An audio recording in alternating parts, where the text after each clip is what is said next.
Hi எல்லாருக்கும் வணக்கம். இன்றைக்கி என்ன வீடியோ பார்க்க போகிறோன்னா, ஒருத்தவங்க கேட்டிருந்தாங்க, இந்த வீடியோ மட்டும் உங்களுக்கு பிடிக்கவே இல்லைக்கா, மாடு அண்ணன் தங்க போடுறத பற்றி போட்டிருந்தேன்னா அதுக்கு வந்து கமெண்ட் பண்ணியிருந்தாங்க. அவங்களுக்கு தான் இந்த ரிப்ளை தான் இந்த வீடியோ. மாடு வந்து அண்ணன் தங்க போடலன்னா என்னென்ன பண்ணுன்னு சொல்லிட்டு தான் இந்த வீடியோக்குள்ளே பார்க்கலாம் வாங்க. மாடு வந்து இப்போ மேய்க்கிறது ஜாலியாக இருக்கும், அவ்வளோ ஜாலியாக இருக்கும், நம்ம பாட்டுக்கே படுத்து தூங்கலாம். ஆனால் எல்லா மாடும் வந்து நமக்கு வந்து ஒரே இடத்துல நிற்காது. முட்டுற மாடு இருக்குது, செனை மாடு இருக்குது. இப்போ முட்டுற மாடெல்லாம் பார்த்திங்கன்னா போய் செனை மாடை முட்டிடும். அதனால தான் வந்து நம்ம வந்து அண்ணன் தங்க போடுறது. அடுத்தது பார்த்திங்கன்னா ஒரே இடத்துல நின்று மேயாது, அங்கேயும் இங்கேயும் போயிட்டே இருக்கும், நடந்துக்கிட்டே இருந்தால் அது மேயாது.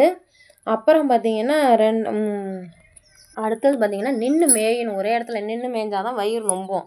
அவுத்துலாம் விட்டோம்னா, அண்ணன் தங்க போடாமல் அவுத்து விட்டுட்டோம்னா அது பாட்டுக்கே நடந்துக்கிட்டே இருக்கும். பக்கத்தில் பார்த்திங்கன்னா இப்போ சோளம் போட்டிருப்பாங்க, மாட்டு சோளம் அரைச்சிருப்பாங்க, அடுத்தது முருங்கை விவசாயம் பண்ணியிருப்பாங்கல்ல, அவங்க கொல்லைக்கெல்லாம் பச்சையாக இருக்குதுன்னு சொல்லிட்டு போயிடும் மாடு. பச்சையாக கண்டு தான் போயிட்டே இருக்கும்போது ஒரே இடத்துல நின்று மேயாது. நின்று மேயணுங்கிறதுக்காக தான் வந்து மாட்டை வந்து அண்ணன் தங்க போடுறது. அப்புறம் பார்த்திங்கன்னா இவ்வளோ மாடு இருக்குது பாருங்கள், ஒன்று ஒன்று முட்டிக்கும். முட்டிக்கிச்சுன்னா பக்கத்தில் உள்ளவங்கள்ட்டலாம் சண்டை வந்துடும். அதனால தான் வந்து ஓ மாடு என் மாடு முட்டிடுச்சு அப்படின்னு சொல்லிட்டு சண்டைக்கு வந்துடுவாங்க. அதனால தான் அப்புறம் வந்து அண்ணன் தங்க போடுறது. அடுத்தது பார்த்திங்கன்னா இப்போ மாடெல்லாம் மேய்க்க போனால் ஜாலியாக இருக்கும், அப்படியே படுத்து நம்ம பாட்டியே தூங்கலாம். நிறைய பேர் வருவாங்க, கதை பேசிட்டு ஊர் கதை உலகத்து கதை பேசிக்கிட்டு நம்ம பாட்டிக்கே ஜாலியாக இருக்கலாம்.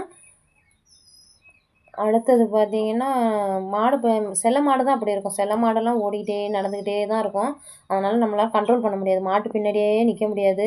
விவசாயத்துக்குள்ளே போயிடுச்சுன்னா வாக்கிய தகராறு, வரப்பு தகராறு. ஒரு வருஷம்லாம் பார்த்திங்கன்னா சண்டை வந்துருச்சு, பயங்கர அடிதடியாகி பெரிய கேஸ் ஆகி அப்படி தான் வந்து. அதனாலே கொஞ்ச நாள் மாடு மேய்க்கிறதே விட்டுருந்தேன். அதுக்கப்புறம் தான் இப்போ தான் கொஞ்சம் வந்து மாடு வச்சுட்டு ஆடு மாடு வச்சுருக்கணுங்கிற எண்ணம் வந்துச்சு. அதனால தான் அண்ணன் தங்க போட்டு நம்ம மாட்டெல்லாம் நல்லா மாடை மேய்க்கிறது. இவ்வளோ ஆடு மாடு இருக்கக்குள்ள ஒன்று ஒன்று முட்டிக்கக்கூடாதுல்ல. அப்புறம் பக்கத்தில் விவசாயம் அவங்களும் பண்ணணும், அவங்களும் ஆடு மாடு வச்சுருப்பாங்க, அவங்க கொல்லைக்கே நம்ம போகக்கூடாது. இன்னும் அப்புறம் அவங்க ஆடு மாடு மேயணும் அப்படின்னு சொல்லிட்டு தான் நம்ம வந்து அண்ணன் தங்க போட்டிருப்பாங்க. தப்பாக நினைக்காதீங்க. அடுத்தது ஆடுலாம் மேய்க்கணுன்னா இது மாதிரி கூப்பிட்டோன்னே வரணும், அப்போ தான் வந்து ஆடு மாடு மேய்க்கிறதுக்கு நல்லாயிருக்கும். இல்லைன்னா கைவலி கால் வலி வந்துடும், பின்னாடியே ஓடிக்கிட்டே இருக்க முடியாது. ஆடு மாடெலாம் மேய்க்கணுன்னா திறமை மாதிரி தான் வேணும், இல்லைன்னா கஷ்டமாக போயிடும். கிராமத்துலலாம் ஆடு மாடு மேய்க்க முடியாது, ஏன்னா எல்லாத்துக்கிட்டையுமே ஆடு இருக்கும் மாடு இருக்கும். அவங்கள்ட்டையும் கொல்லை இருக்கும், அந்த கொல்லையில் நம்ம விட்டோம்னா ஏன்டி என் கொல்லையில் விட்டோன்னு சொல்லி கேட்பாங்க. அது பெரிய பெரிய பிரச்சனையாகிடும்.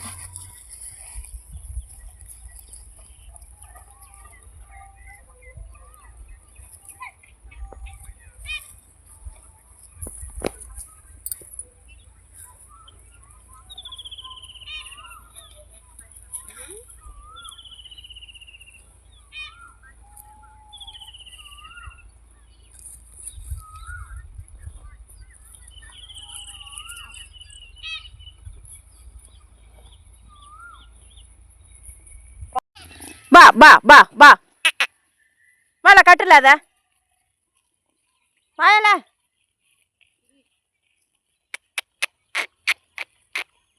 பா பா பா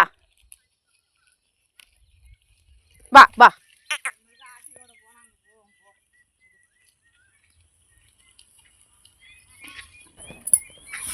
மாடு இப்போ கட்டி போட்டுலாம் மேய்ச்சோம்னா டெய்லியும் ஒரு மாடு ஒரு தர திங்கும். நம்மள்ட்ட பார்த்திங்கன்னா இப்போ 4 மாடு இருக்குது, 4 மாட்டுக்கு 4 திரைக்கு எங்கே போகிறது. அதனால தான் இதுமாரி விட்டு மேய்ச்சா தான் நமக்கு வந்து லாபமும் கஷ்டம் இல்லை. அது பாட்டிக்கே வந்து நிற்கும் போகும். நம்ம மாடு வந்து கஷ்டம் இல்லை என்றைக்கும். ஒரு மாடு தான், முட்டுற மாடு தான் இருக்குது. அப்புறம் பார்த்திங்கன்னா அங்கே பாருங்கள் காளைக்கண்ணெல்லாம் நிற்கிது. காளைக்கண்ணெல்லாம் வந்து பிடிக்கவே முடியாது, அவுத்து விட்டோம்னா. யாராவது ஜென்ஸ் இருந்தால் தான் கூப்பிட்டு பிடிக்க சொல்லலாம், அது மாதிரி காளைக்கண்ணெல்லாம் இருக்குது. அப்புறம் அங்கே பாருங்கள் எங்கள் ஊர் எப்படி இருக்குதுன்னு சொல்லிட்டு சொல்லுங்கள். பக்கத்துலேயே இந்தாண்ட பார்த்திங்கன்னா இந்த அணையை தாண்டினா உடனே ஏரி, அப்படியே மாடு இப்போ மேய்ஞ்சிட்ருக்கா, திடீர்னு தாகம் எடுத்தால் அதுவே போய் குடிச்சிட்டு வந்துடும். அதனால் எந்த பிரச்சனையும் இல்லை. இங்கே பாருங்கள் பக்கத்தில் கேணி இருக்குது, ஜாலியாக இருக்கும் ஆடு மாடு மேய்க்க போனால். ஆனால் ரொம்ப கஷ்டம், பக்கத்தில் உள்ளவங்கள்ட்ட சண்டைக்கு வராமையும் பக்கத்து மாடை முட்டாமையும் மேய்க்கணும். அதுதான் வந்து நமக்கு உள்ளது. வீட்டில் கட்டி போட்டுலாம் எந்த யூஸுமே இல்லை மாடு, அது வேஸ்ட்டு. கட்டி போட்டு மேய்க்கிறது வந்து தீனி வாங்க முடியாது நம்மளால். இது மாதிரி மேய்ச்சா தான் நாங்கள் இப்போ வந்து வருஷத்துக்கு இப்போ எங்களுக்கு ஒரு 50 தர இருந்தாலே போதும், நாங்கள் பட்டி ஈஸியாக மெயின்டைன் பண்ணிவிடுவோம். ஏன்னா டெய்லியும் மேய்க்க ஓட்டிகிட்டு வந்துடுவோம். சும்மா நைட்டு மட்டும் தான் 5-6 தீனி எள்ளி போடுறது. இது பார்த்திங்கன்னா இப்போ செனை மாடு. இந்த சிந்து மாடு நிற்கிது பார்த்திங்கன்னா, இது வந்து செனை மாடு. இப்போ 7 மாதம் இருக்குன்னு நினைக்கிறேன். எப்படியும் வைகாசி ஆணியில் கன்று போட்டுரும். நமக்கு கொஞ்சம் அப்போ தான் கஷ்டம் இல்லாமல் இருக்கும்.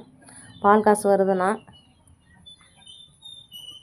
எங்கள் ஏரியா எப்படி இருக்குது, எங்கள் மாடு எப்படி இருக்குதுன்னு சொல்லிட்டு எல்லாம் கமெண்டில் சொல்லுங்கள்.